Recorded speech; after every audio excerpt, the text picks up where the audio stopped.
আল্লামার মৃত্যু কি স্বাভাবিক হয়েছে নাকি এটা পরিকল্পিত মেডিকেল কিলিং ছিল? আমরা ইন্টারিম গভর্নমেন্টের কাছে দাবি জানাই, উচ্চতর তদন্ত কমিটি করে এটা কি হত্যাকাণ্ড ছিল নাকি স্বাভাবিক মৃত্যু ছিল, এই রিপোর্ট গণমানুষের কাছে প্রচার করে জানাতে হবে। এই দাবির সাথে কি সবাই আপনারা একমত? কারা কারা একমত হাত তুলে দেখান।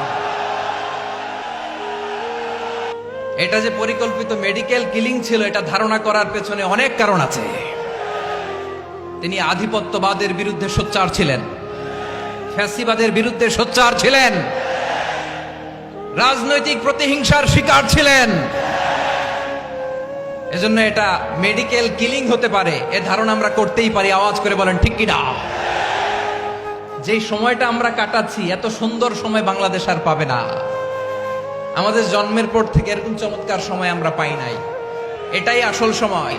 আল্লাহ তার এই মুখলেস গোলামকে তার জান্নাতুল ফেরদাউসের মেহমান হিসেবে কবুল করুক, তার জীবনের সকল খেদমাগুলোকে কবুল করুক, জান্নাতুল ফেরদাউসের আলা মাকামে তাকে মেহমান হিসেবে কবুল করুক।